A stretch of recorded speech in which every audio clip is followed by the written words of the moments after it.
नमस्कार, news blast देख रहे हैं आप और आपके साथ हूं मैं डॉक्टर जयती मिश्रा। चलिए न्यूज ब्लास्ट में सबसे पहले बात करते हैं आतंक की सरजमी पाकिस्तान की। पहलगाम हमले के बाद पाक को कूटनीतिक रूप से घेरने की कोशिश की जा रही है। विश्व बैंक के कार्यकारी निदेशक परमेश्वरन अय्यर को इसको लेकर की बड़ी जिम्मेदारी मिली। अंतर्राष्ट्रीय मुद्रा कोष यानी कि IMF में भारत का प्रतिनिधित्व परमेश्वरन अय्यर करने वाले हैं। अय्यर को 9 मई की महत्वपूर्ण बैठक से पहले अस्थायी रूप से इस जिम्मेदारी को सौंपा गया है। IMF के बोर्ड में भारत के नामित निदेशक होने की जिम्मेदारी उन्हें सौंपी गई है।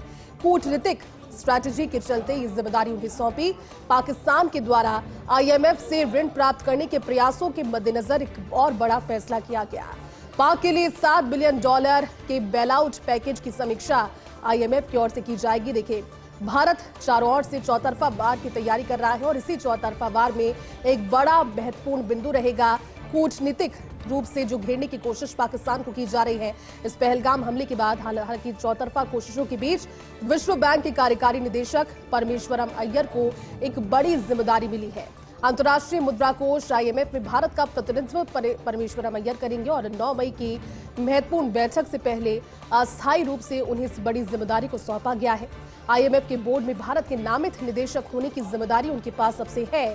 पाकिस्तान के द्वारा IMF से ऋण प्राप्त करने के प्रयासों के मद्देनजर, क्योंकि बार बार पाकिस्तान ये असफल कोशिशें कर रहा था, लेकिन उनकी नियुक्ति से पहले एक बड़ी जिम्मेदारी और IMF से ऋण प्राप्त करने की जो सारी कोशिशें थी उनको जिस तरह से असफलता पाकिस्तान को मिली और उसके बाद में अब जो एक लास्ट होप थी वो भी खत्म। पाक के लिए $7 बिलियन के बेलआउट पैकेज की समीक्षा IMF की ओर से की जाएगी और उसको लेकर के एक बड़ी जिम्मेदारी सौंपी गई है। गुजरात के केवड़िया में भारतीय जनता पार्टी के सांसद विधायक प्रशिक्षण शिविर पर बात कर लेते हैं। भारतीय जनता पार्टी के राष्ट्रीय अध्यक्ष JP नड्डा ने शिविर का उद्घाटन किया।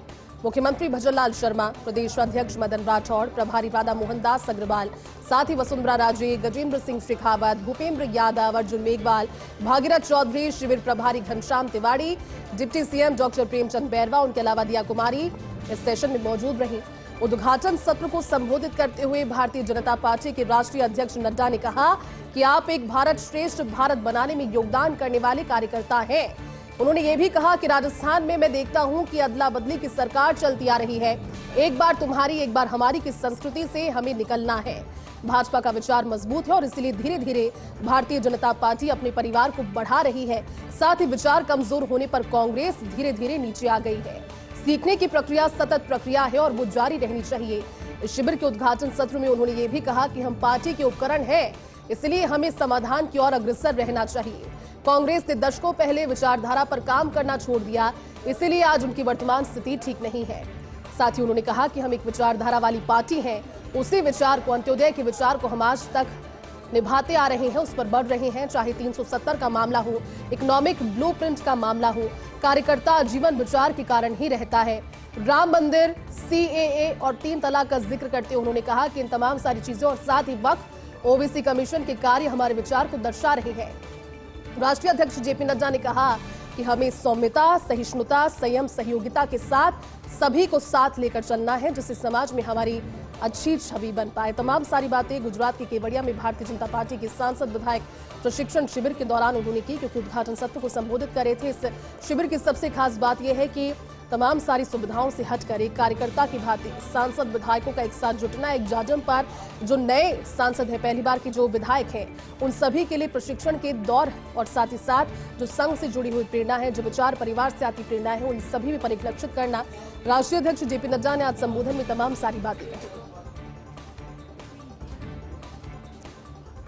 गुजरात के केवड़िया में भाजपा सांसद विधायक प्रशिक्षण शिविर पर एक और खबर। मुख्यमंत्री भजनलाल शर्मा विधायकों की पंक्ति में पीछे एक सामान्य कार्यकर्ता की तरह बैठे और बिल्कुल इनकी एक चित परिचित अंदाज की वो तस्वीर नजर आई। हालांकि एक सामान्य कार्यकर्ता होने का मुखिया ने जब एहसास कराया तो सभी ने इस तस्वीर को देखा भी। हालांकि पदाधिकारियों ने कहा कि आप आगे बैठिए, लेकिन राजस्थान के मुख्यमंत्री भजनलाल शर्मा का जो सरल अंदाज है उसने सभी का दिल जीता। उन्होंने अपने उस सरल अंदाज को कायम आज भी रखा। भारतीय जनता पार्टी के नेता, जो दिग्गज नेता हैं, वो भी मुख्यमंत्री भजनलाल शर्मा के सरल अंदाज को देखते रहे।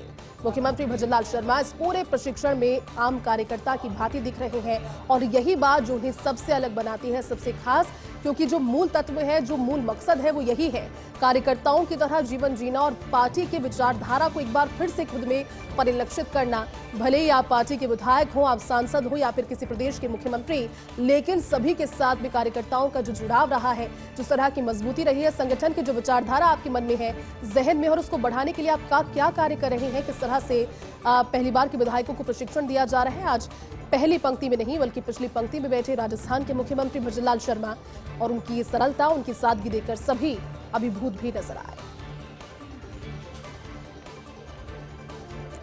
चलिए अब आपको बताते हैं हमारे एसोसिएट एडिटर विकास शर्मा की सुपर एक्सक्लूसिव रिपोर्ट। एसएमएस के कार्यवाहक अधीक्षक डॉक्टर सुशील भाटी का नौकरी से मोहभंग। एसएमएस अस्पताल की अव्यवस्थाओं के बीच डॉक्टर सुशील भाटी ने वीआरएस मांग लिया है।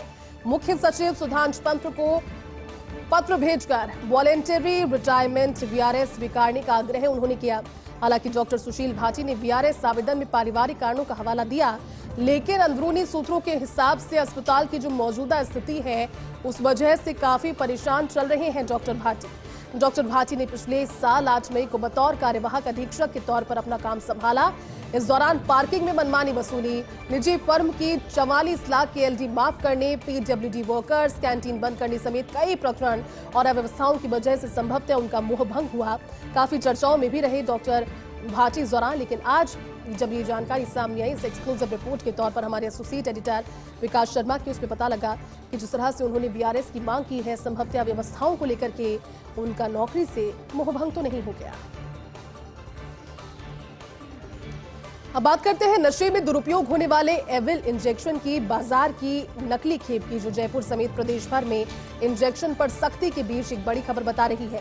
पिछले दिनों फेनिरामाइन मैलेट इंजेक्शन के सैंपल की जांच में एक बड़ा खुलासा हुआ। दरअसल लैब में जांच के दौरान नॉट ऑफ स्टैंडर्ड क्वालिटी में चिन्हित किया गया सैंपल को जब निर्माता company messrs Sanofi India limited को इसकी सूचना भेजी गई तो बैच नंबर के आधार पर फेनिरामाइन मैलेट इंजेक्शन को बताया गया नकली। इस तरह की एंटीबायोटिक ऑगमेन 625 टैबलेट का सैंपल भी पड़ताल में नकली निकला, जो वाकई में बहुत चौंकाने वाली बात।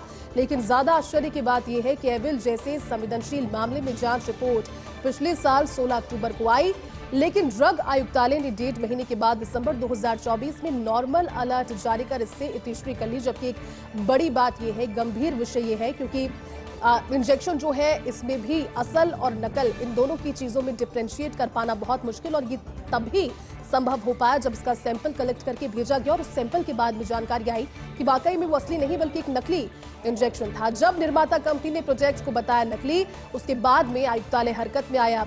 ड्रग कंट्रोलर राजाराम शर्मा ने प्रदेश भर के ड्रग कंट्रोल ऑफिसर्स को इसको लेकर के अलर्ट जारी किया है। प्रदेश में प्रस्तावित नए बिल्डिंग बायलॉज को लेकर के बड़ी खबर। रियल एस्टेट सेक्टर को इको फ्रेंडली बनाने को लेकर के प्रावधान।